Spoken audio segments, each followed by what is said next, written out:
그 모든 백성이 요단을 건너가기를 마침에 여호와께서 여호수아에게 말씀하여 이르시되 백성의 각 지파에 한 사람씩 12사람을 택하고 그들에게 명령하여 이르기를 요단 가운데 제사장들의 발이 굳게 선 그곳에서 돌 12를 택하여 그것을 가져다가 오늘 밤 너희가 유숙할 그곳에 두게 하라 하시니라.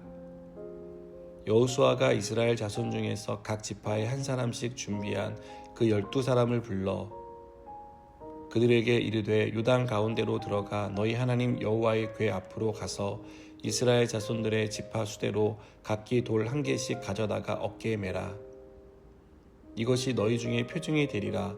후일에 너희의 자손들이 물어 이르되 이 돌들은 무슨 뜻이냐 하거든 그들에게 이르기를 요단물이 여호와의 언약궤 앞에서 끊어졌나니 곧 언약궤가 요단을 건널 때에 요단물이 끊어졌으므로 이 돌들이 이스라엘 자손에게 영원히 기념이 되리라 하라 하니라.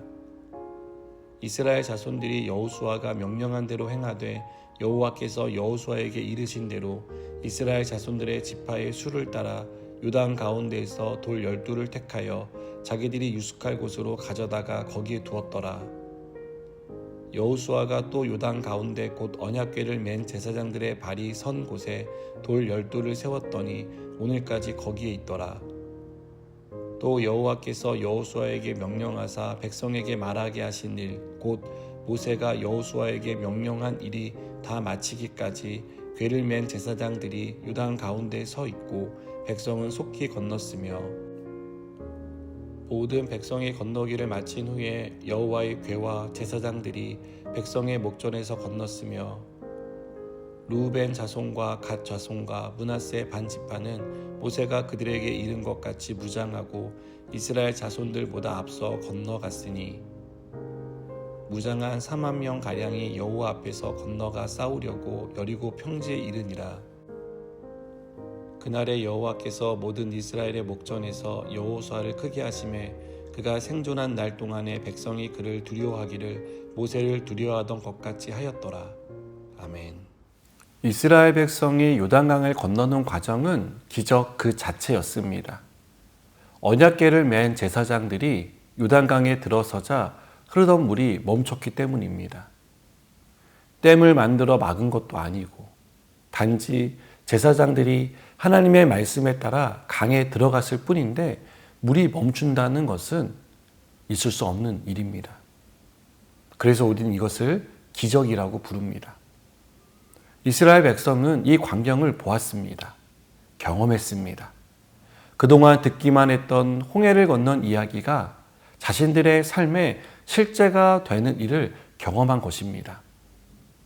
홍해나 요단강은 이스라엘 백성이 가야 할 길을 가로막는 방해물에 해당했습니다. 우리 삶에도 홍해나 요단 같은 방해물이 있습니다.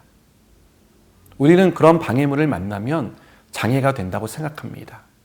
내 길을 막고 있고 나를 시험에 빠지게 하고 낙심하게 하는 것으로 여기는 것입니다. 그러나 하나님의 길을 따르는 사람에게 방해물은 장애가 되지 않습니다. 하나님은 필요하다면 기적을 통해서라도 방해물을 제거해 주시기 때문입니다. 이스라엘 백성은 홍해를 통해 또 요단강을 통해 어떻게 하나님이 인생의 방해물을 제거해 주실 수 있는지를 똑똑히 보았습니다. 그리고 이 말씀을 읽는 우리에게도 똑똑히 보여주고 계십니다. 우리가 하나님의 말씀을 따라갈 때 만나는 방해물도 그것으로 인해 낙심하고 절망하게 될 텐데 그렇지 않았으면 좋겠습니다. 하나님을 믿고 한 걸음 한 걸음 나아갔으면 좋겠습니다. 그럴 때 하나님이 요단강을 건너는 이스라엘 백성에게 하셨던 것 같이 우리 삶에 기적이라는 은혜를 베풀어 주실 것입니다. 하나님은 이 일을 잊지 않고 기억하기를 바라셨습니다. 이스라엘 백성이 요단강에 쌓은 돌 무더기를 볼 때마다 하나님이 자신들을 어떻게 건너게 하셨고 또 어떤 은혜를 베푸셨는지를 기억하기를 바라신 것입니다. 기적을 경험한 사람은 또 다른 기적을 바라기 마련입니다. 그러나 하나님은 기적을 경험한 우리가 기적이 아닌 그 기적의 바탕이 된 은혜를 기억하며 살기를 바라십니다. 이 기적은 이스라엘 백성을 향한 하나님의 사랑이었고 그들을 은혜로 돌보고 있다는 증거였기 때문입니다. 하나님이 행하시는 기적은 기적이라고 쓰고 은혜로 읽습니다. 한없이 베푸시는 은혜의 일환으로 기적을 베푸시는 것입니다. 우리 삶에도 하나님의 기적이 필요한 순간이 얼마나 많은지 모릅니다. 어떻게 해도 찾을 수 없는 방법을 하나님이 기적적으로 찾게 해주셔야 할 때가 있습니다. 우리의 힘이 한참 모자라서 멈춘 일에 있어서도 하나님의 간섭과 기적이 필요합니다. 그때 하나님은 우리에게 은혜를 베푸십니다. 하나님의 길을 따르는 모든 사람에게 하나님이 그 길을 인도하고 있다는 분명한 증거를 보여주십니다. 우리의 지나온 삶을 돌아보면 하나님은 언제나 은혜로 인도해 주셨다는 사실을 알게 됩니다. 놀라운 기적을 베푸신 순간도 있고 때론 평범한 일상의 소중함을 깨닫게 하셔서 은혜로 살아가고 있다는 사실을 알게 된 순간도 있습니다. 이것을 통해 우리는 하나님이 지금도 여전히 우리를 은혜로 이끄신다는 사실을 믿게 됩니다. 그리고 필요하다면 요단강을 멈추게 하는 한이 있더라도 하나님은 우리의 삶을 온전히 이끌어 주실 것입니다. 하나님은 여전히 은혜로 함께 하십니다. 은혜로 우리의 삶을 인도해 가십니다. 이 사실을 믿으시기 바랍니다. 기도하시겠습니다.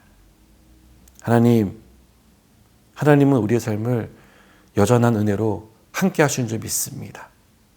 삶의 어떤 위기와 고난과 또 절망하는 순간이 있더라도 하나님께서 일으키실 것을 믿고 의지하며 나아가게 하여 주시옵소서.